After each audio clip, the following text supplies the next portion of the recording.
మోకాల నొప్పులకు ఎటువంటి సర్జరీ లేకుండా ఎపియాన్ పెయిన్ క్లినిక్ అందిస్తున్న అత్యాధునిక చికిత్స. ఇప్పుడు ఈ రోజున తెలుగు సినిమా ఇంటర్నేషనల్ స్థాయిలో ఆవిష్కృతం ఈ రోజున ఈ సినిమా అనేటువంటిది వరల్డ్ డయాస్ మీద మాట్లాడుతున్నాడు బికాస్ ఆఫ్ రాజమౌళి.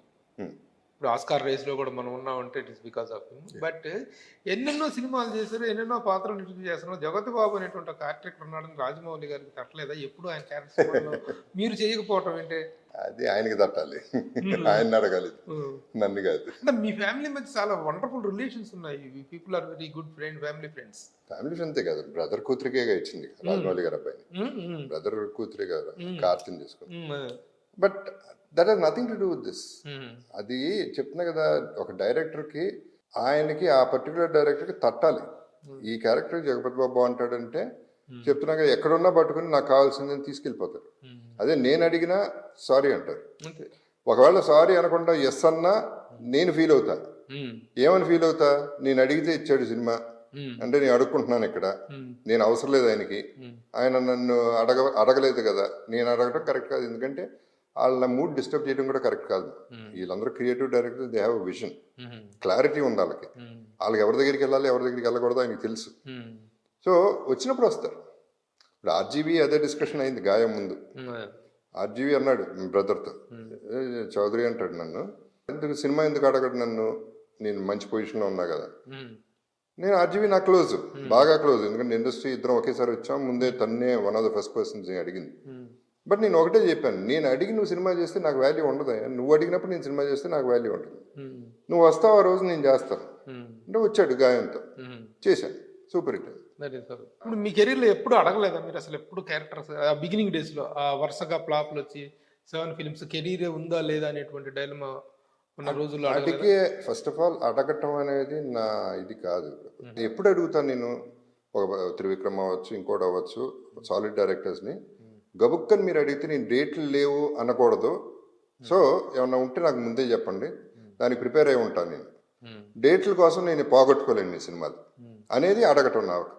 అంతకంటే జీవితంలో ఎవరిని ఏమీ అడగకూడదు అనేది నా పాలసీ. అడగకుండా కూడా బతకచ్చు అనేది నా policy. More than policy, I would say it's my character. అందరూ అడుగుకుంటున్నారు, ప్రతి ఒక్కళ్ళు, పెద్దవాళ్ళు చిన్నవాళ్ళు అందరూ అడుగుతున్నారు. ఎందుకు అడగటం, ఎందుకంటే విషయం ఉన్నాడికి ఆటోమేటిక్గా పైకి వస్తాం. బహుభాషా చిత్రాలు చేయాలనేటువంటి ఒక గొప్ప సంకల్పంగా ఉంది మీకు, ఒక పెద్ద డిసిషన్. ఆల్ ఇండియన్ లాంగ్వేజ్ లో సినిమాలు చేయాలనేటువంటి ఒక అంబిషన్ అయితే పెట్టుకున్నారు. ఏమేంటి చేయబోతున్నారు, ఏమేంటి బ్యాలెన్స్ ఉన్నాయి? ఇవన్నీ కూడా ఏంటంటే, ఫస్ట్ ఆఫ్ ఆల్ నా టెంటికల్స్ ఇంకా స్ప్రెడ్ అవ్వాలి. అంటే వాళ్ళకి తెలియాలి నేను చేయదలుచుకుంటున్నాను వాళ్ళ సినిమాలు కూడా. ఎందుకంటే వాటిలో డబ్బులు ఉండవు ఫస్ట్, అందుకని వాళ్ళు ఆలోచించరు మన గురించి. అమ్మో జగపతి బాబు ఎక్కడ అఫోర్డ్ చేస్తాం అనుకుంటా. But what they don't understand is I'm not looking for money there. ఇక్కడ 10 రోజులు హాలిడే చేసుకునే బదులు 10 రోజుల్లో ఒక సినిమా ఫినిష్ చేసేస్తే ఆ లాంగ్వేజ్లో చేశాను అనే ఒక సాటిస్ఫాక్షన్. వరల్డ్ లాంగ్వేజెస్ ఫినిష్ చేయలేను కాబట్టి అట్లీస్ట్ ఇండియన్ లాంగ్వేజెస్ ఫినిష్ చేద్దాం అనేది ఒక ఆలోచన. World language, Indian filling language లో చాలా ఉన్నాయి. దాదాపు 23-24 ఉన్నాయి. మీరు చేస్తున్న ప్రస్తుతం సినిమాల విషయానికి వస్తే ఆల్ బిగ్ బ్యానర్స్ చేస్తున్నారు, ఆల్ ఇవి చేస్తున్నారు. వాటిలో రుద్రాంగై అనేటువంటిది ఒక పెద్ద టాక్డ్ అబౌట్ అవుతుంది ఇండస్ట్రీలో. దాని గురించి మీకు కూడా ఒక స్పెషల్ అటెన్షన్ కూడా మీరు పే చేశారని తెలుస్తుంది. ఏంటి దాని విశేషాలు? రుద్రాంగి అది చెప్పాక ప్రభు, అది రుద్రాంగి 1 year తిరిగాడు అజయ్ చేయమని. నేను లైట్ తీసుకున్నాను, ఎందుకంటే ప్రొడ్యూసర్కి వస్తాడు, డైరెక్టర్కి వస్తాడు.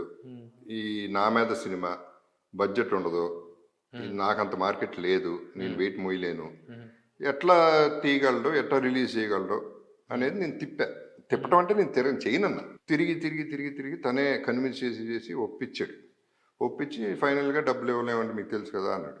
డబ్బులు ఎవరైనా నాకు తెలుసులేవయ్యా, అది కాదు, నేను సినిమా కోసం చేస్తాను, నాకు సినిమా నచ్చింది, నువ్వు నచ్చావు, నువ్వు చేస్తావు అని నమ్మకం నాకు ఉంది అని చేశాను. I'm hoping, I have a lot of hopes on that film. నేను హీరో కాదు కానీ దాంట్లో I'm the main character. Negative 100% negative. కాకపోతే ఈజ్ అ కల్ట్, ఇదో కల్ట్ ఫిల్మ్. రుద్రంగి మీద నాకు నమ్మకం ఏంటంటే, నా క్యారెక్టరైజేషన్ కొత్తగా ఉంది, లుక్ కొత్తగా ఉంది. భీమ్రావ్ దేశ్ముఖ్ అనే దొర క్యారెక్టర్, తెలంగాణ దొర. Time period sort of, yeah, ఒక 1960s. Not historical time period, it is a violent family drama, గడిలో జరిగే ఒక డ్రామా. సో నా నమ్మకం ఏంటంటే, ఇవాళ ఆడియన్స్ థియేటర్కి రావాలంటే వాళ్ళని ఏదో ఒక రకంగా అట్రాక్ట్ చేయాలి. అంటే సాలిడ్గా ఈ సినిమా నేను చూడాలి అనేది ఆ ఫీలింగ్ వస్తేనే థియేటర్కి వెళ్తున్నాడు. థియేటర్కి రావట్లేదు అనేది అబద్ధం. మనం సరిగ్గా వాళ్ళకి తీయట్లేదు సినిమా. అంటే విజువల్ ట్రీట్ కావాలి వాళ్ళకి. రుద్రాంగికి ఆ ట్రీట్, విజువల్ ట్రీట్ చూడగానే అమ్మని ఏదో ఉందరా సినిమాలో, ఏదో సాలిడ్నెస్ ఉంది, థియేటర్కి వెళ్ళి చూడాలనే నమ్మకం కుదురుతుంది. Which I'm confident about. నేను మీరు దర్శకుడి మీద ఏదైతే నమ్మి ఒక రెమ్యునరేషన్ పాయింట్ ఆఫ్ వ్యూలో యూ హ్యావ్ సాక్రిఫైస్డ్, అలా సాక్రిఫైస్ చేసిన దానికి మీకు ఆ సాటిస్ఫాక్షన్ ఏర్పడిందా? 100% నేను చెప్పలేను. నేను చెప్పను, ఎందుకంటే బడ్జెట్ కాంప్రమైజ్ అయింది, అందులో డౌట్ లేదు. అది I won't say it is only producer వల్ల అని నేను అన్నాను, డైరెక్టర్ వల్ల కూడా జరిగింది. అంటే ముందు ఎక్కడ ఫస్ట్ సినిమా కాబట్టి ఎక్కడ తగ్గించాలి ఎక్కడ పెంచాలి అనేది అతనికి క్లారిటీ లేదు. సో పెరిగిపోయింది, బడ్జెట్ అయితే పెరిగింది. బడ్జెట్ పెరిగిపోయి కన్ఫ్యూజన్లో కొంత ప్యాచ్ ఆ మూడ్ వస్తుంది. లేకపోతే ఇంకా గొప్ప సినిమా స్ట్రైట్ అవే నేను చెప్పేసేవాడిని, సూపర్ హిట్ సినిమా ఇది అని చెప్పి అంత ధైర్యం సరిపోవట్లేదు. హిట్ వరకు గ్యారంటీ ఇవ్వగా, సూపర్ హిట్ అనేది నాకు తెలియదు, ఎవరికీ తెలియదు. సూపర్ హిట్ లో మన చేతిలో ఉండదు, కానీ డెఫినెట్ గా థియేటర్కి వెళ్ళి చూడాల్సిన సినిమా. రిలీజ్ ఎప్పుడంటే రుద్రాంగి తెలియదు, ఇంకా ఇప్పుడే కాపీ రావాలి, ఇంకా 1 వీక్ వస్తుంది, 1 వీక్ అవుతుంది. ఆ తర్వాత కాపీ వచ్చిన తర్వాత సేలబిలిటీ చూసి, రిలీజ్ స్తోమత చూసి దాన్ని బట్టి అవుతుంది రిలీజ్. Okay okay. ఇప్పుడు పుష్ప 2 కూడా చేస్తున్నారు మీరు అని చెప్పేసి ఒక అంటే నేనేం కమిట్ అవ్వట్లేదు అది, but I have good films. అంటే మాకు వచ్చిన పీలర్స్ ప్రకారం అడుగుతున్నా. వెల్ పుష్ప 2 ఇంకేం కావాలి, అంతకంటే ఏం కావాలి. Pushpa 2 is Sukumar is unbelievable. నాతోనే ఎన్ని సినిమాలు ప్రూవ్ చేశాడు. అదర్వైజ్ ఆల్సో ఇప్పుడు చార్లీ చాప్లిన్ నేను చూస్తా ఉన్నా, మా ఫ్లైట్ లో చూస్తా ఉన్నా, రాత్రి చూశాను ఇన్ఫాక్ట్. అది చూసినప్పుడు తన బయోగ్రఫీ, తన life history. So Sukumar, Rajamouli గారు వీళ్ళందరూ కూడా ఆ కోవకు చెందిన వాళ్ళు. అంటే ఒక రాయిని తీసుకుని ఎలా చెక్కాలో బాగా తెలిసిన వాళ్ళు. సుకుమార్ది చార్లీ చాప్లిన్కి నాకు దగ్గరగా బాగా ఏమనిపించిందంటే, చార్లీ చాప్లిన్కి కూడా ఏం కావాలో ఆ మూమెంట్కి కంప్లీట్గా ఎక్స్ప్రెస్ చేయలేడు. దాన్ని చెక్కి రుద్ది ఇది నాకు కావాల్సింది అనేది రాజమౌళి గారికి ముందే ఇది కావాలని తెలుసు, అది ఎలా రప్పించాలో ట్రై చేస్తాడు. సుకుమార్కి ఎక్కడో వెనకాల ఉంటుంది, బయటికి రావాలి. సో తనకి దాన్ని చెక్కుకోవాలి. రాజమౌళి గారు అందరినీ చెక్కాలి. ఇది రకరకాలు ఉంటాయి వీటిల్లో. ఇప్పుడు మీరు చేస్తున్న సినిమా లిస్ట్ చూస్తే ఇప్పుడు మహేష్ బాబు తోటి చేస్తున్నటువంటి సినిమా త్రివిక్రమ్ గారిది, తర్వాత వచ్చేసి సలార్ ఒకటి చేస్తున్నారు, ప్రశాంత్ నీల్ ప్రభాస్ కాంబినేషన్. పుష్ప 2 ఒక ఇదిలో ఉంది. తర్వాత హిందీ ఫిలిమ్స్ ఒక 4-5 చేస్తున్నట్టు తెలుసు. కన్నడ చేస్తున్నారు అనుకుంటా. కన్నడ కూడా చేస్తుంది, దర్శన్తో చేశాను, హిట్ లైన్ దర్శన్తో మళ్ళీ చేస్తున్నా. సల్మాన్ది 2016లో నేను ఒక స్టేట్మెంట్ ఉంది నా దగ్గర, వాట్సాప్ కూడా ఉంది, న్యూస్ పేపర్లో వచ్చింది, ఇండియన్ ఎక్స్ప్రెస్ లో. I want work with Salman అని 2016లో పెట్టాను. మీరు పెట్టారు? నేను పెట్టాను. 2022లో అది అయింది, వర్కౌట్ అయింది. సో సల్మాన్ తో పాటు చేయటం అనేది ఫస్ట్ టైం అవుతుంది, అది కూడా బాలీవుడ్ ఎంట్రీ. సో ఇందాక క్వశ్చన్ కి ఆన్సర్ ఇదే. ఇప్పుడు ఎట్లా కంట్రోల్ చేయగలుగుతున్నాను, నాకు సెల్ఫ్ రెస్పెక్ట్ ఎలా కంట్రోల్ చేయగలుగుతున్నాను, how am I able to get it back. So I'm doing all these top films. Darshan కూడా చాలా మంచి సినిమా. తరుణ్ అనేవాడు ఆల్రెడీ రాబర్ట్ అనే సినిమా సూపర్ హిట్ చేశాడు నాతో, సేమ్ దర్శన్తో, మళ్ళీ అదే కాంబినేషన్. అది కథ చాలా బాగుంది. సో అన్ని లాంగ్వేజ్లో అన్ని మంచి కథలు ఉన్నాయి, అన్ని సాలిడ్ ఫిల్మ్స్ ఉన్నాయి. సో నేను solid films, solid directors, solid projects అనేది నేను చేసుకున్నా. Rudrangi again is solid project but less money.